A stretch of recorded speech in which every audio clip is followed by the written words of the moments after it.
We're going to take a little bit of what we did in the last lesson and we're going to extend that out to include an FCoE multi-hop configuration.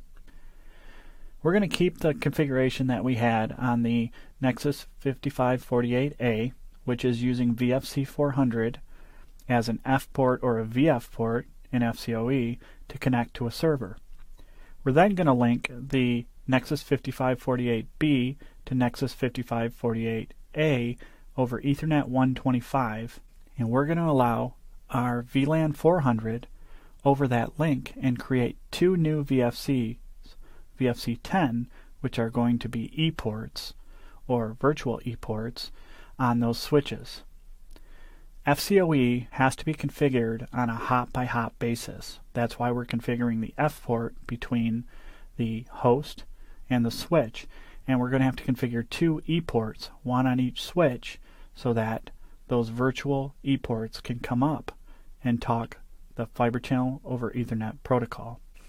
Now, in regards to the rest of the drawing, physically the Nexus 5548B has a fiber channel link to the MDS 9216, which also has another fiber channel link to the storage.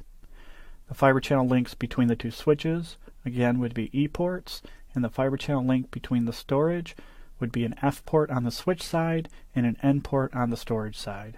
Now, in order to configure this, we're going to have to utilize some of the steps that we used in the previous lesson. We're going to leave that virtual F port up for the host, and then we're going to create a trunk between the 5Ks, which I've already done on ports 1/25, and then we're going to allow the FCoE VLAN that we've already created on that trunk port. We're then going to create a VFC 10 on both 5Ks and configure those as a VE port. We're going to bind that VFC to Ethernet 1/25 and to vSAN 400, and then we're going to make sure that it's in vSAN 400 is what I meant to say by bind. Finally, we're going to bring up the VFCs and we're going to take a look at those VFCs with show commands. Let's go to the switch. As I mentioned before, if I do a show run interface E1/25, I can see that my interface E125 is configured as a trunk, and right now it's allowing all VLANs because I haven't specified any particular VLAN, so it allows all of them. If I do show interface E1/25, I can see that the interface is up and it is running as a trunk. If I go to the other switch, say show run interface E1/25, I can see as well that switch port is a trunk. And if I show the interface, I can see that it's up as well. So the first thing that I want to do is go into the interface E1/25, and I'm going to allow switch port trunk allowed VLAN 400. I'm going to switch to the other switch and do the same thing. Interface E1/25, switch port trunk allowed VLAN 400. Now I'm going to exit out of here and I'm going to create my VFC, and I'm going to call it VFC 25 because it's on port 25. Now I'm going to create my VFC and I'm going to call it VFC 25 because it's on port 25. I'm going to bind this VFC to interface E1/25.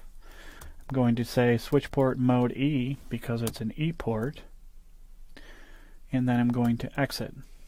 Next, I'm going to go into my vSAN database, and I'm going to go to vSAN 400, and I'm going to say vSAN 400 interface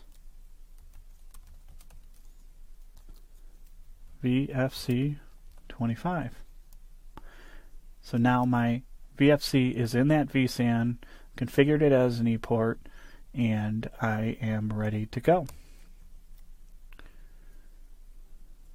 So now I'm going to go back into the VFC. I'm going to turn that on and do a no shut.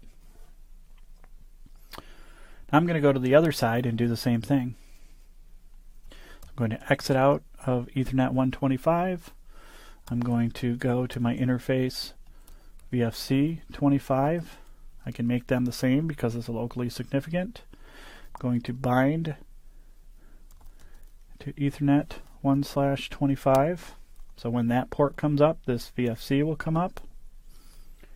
I'm going to put it in the mode of an E or VE, as we call the FCoE modes. I'm going to exit out of here. I'm going to go into my vSAN database, vSAN 400, vSAN 400 interface VFC 25. I'm going to exit out of there. I'm going to go back into my interface VFC 25 and I'm going to no shut that. Now that I'm done with that, I exit out of that VFC interface. I did forget one thing. I forgot to go into FCoE vSAN 400. Once I do that, I exit out. I say show interface VFC 25, and now I can see that my point-to-point connection between my two VFCs that are running as virtual ePorts is up and running, and that the fiber channel connection is up, and that the trunk is supporting vSAN 400.